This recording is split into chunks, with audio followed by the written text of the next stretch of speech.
What is up, y'all? I am making a video today on arriving at your duty station in the Army.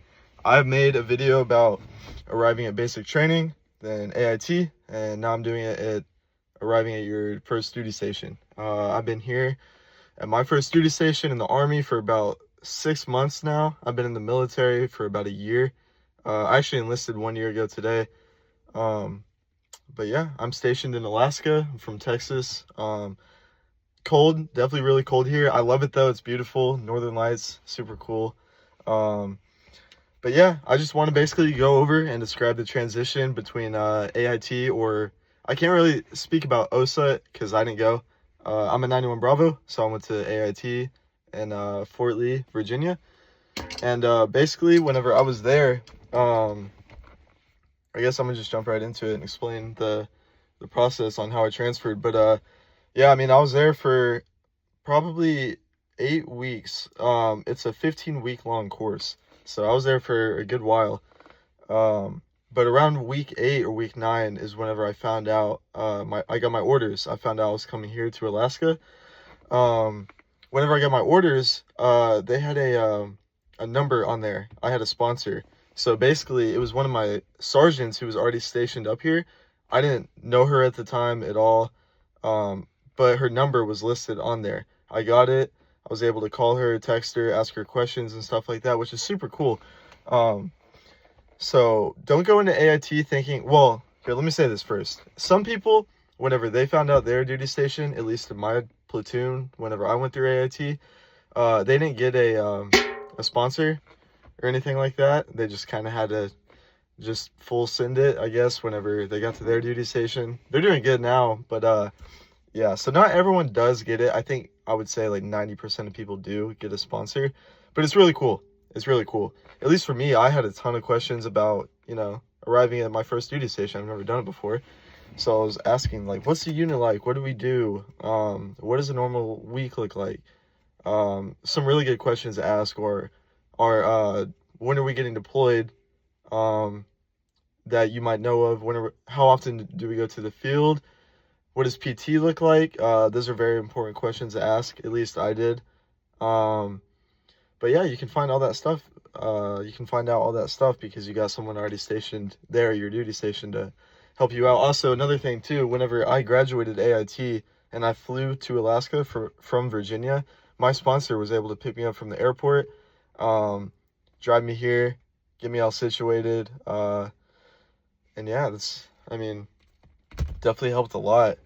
I really don't know what I would have done. I probably would have called an Uber or something like that to get on base, but obviously you don't know like where to go or anything like that, so it's very complicated. At least for me, whenever I got here to my duty station, I had to go to the Welcome Center. It's just a building for all the new people that get here.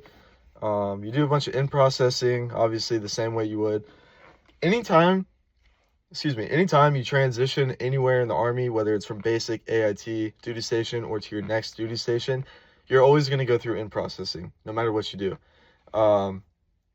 But yeah, obviously in-processing at a unit at your first duty station or any duty station is going to be a lot different than basic and AIT. For some of y'all that might have already went or watching this video, just trying to see what to expect, or like, yeah, no, my in-processing sucked. Well, that's because you're in basic or AIT or whatever it is. It's not like that when you get to your duty station. A lot more chill, obviously. Still the military, still very strict, but you get your freedom back. I mean, it's pretty much a 9 to 5 is what I like to think about it, other than you got the field and deployment. I haven't been deployed yet, so I don't know how that is. I can't speak on that at all. But as far as it is for me right now, it's really just go to work, do PT, go to work, go home, and then do whatever. As you can probably tell, I'm sitting in a car right now, so I bought a truck up here. That I missed out a lot, I will say. Going through basic and AIT, I missed driving.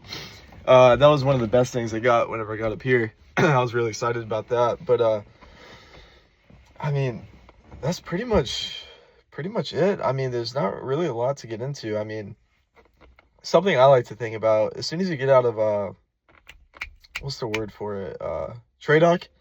I don't know if they do that in OSUT, if it's called TRADOC, but TRADOC is just basic, and AIT, it's you escape that as soon as you get to your duty station. You know, all the sergeants, it's like when you first get here and you're fresh out of AIT and all that stuff, you'll be like standing at parade rest and all this stuff, which you should absolutely do. I'm not saying don't do this. I still do it. I've been here 6 months.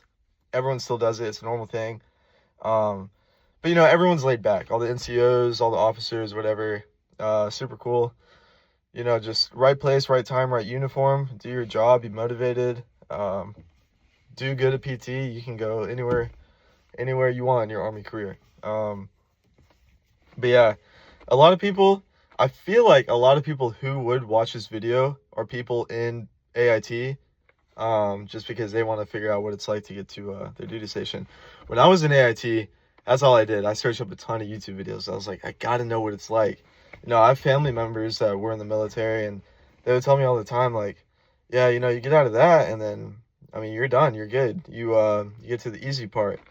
However, I hear a lot of people say this, and I've, excuse me, I haven't put too much thought into it, but a lot of people say that basic training is the easiest thing you do in your military career. I could kind of agree with that, in the sense of the only, like, you still do everything. Well, let me say this. In basic, you're learning how to be in the military, if you will. You're learning how to, you're learning the military ways, what to do, everything like that. That's the whole point of it. It's tough, yeah, but it applies to your duty station whenever you get here. You do everything from basic you take to your duty station. Go to the field for longer. Fire guard at night and basic training is only an hour long. Here it's you can get CQ, which is basically building duty for 24 hours. So a very long time. I had it the other night. Well, I was supposed to have it. It got moved because I'm going to the field. Speaking of the field, I'm going to the field next Monday for 3 weeks. So obviously you don't do that in basic training.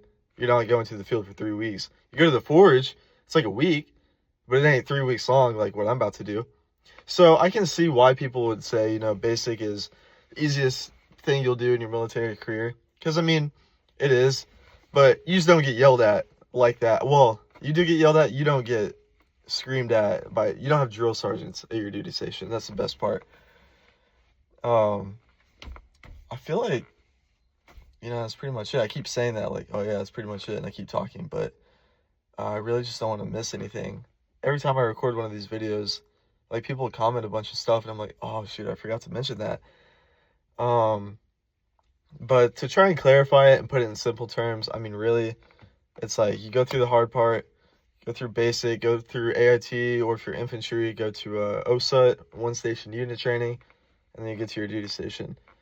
When you first get to your duty station, you'll usually, well, I don't know, I can't say usually. For me, it was like a week long of in processing. They'll show you around the base, they'll fill out paperwork, make sure your finances and stuff is okay.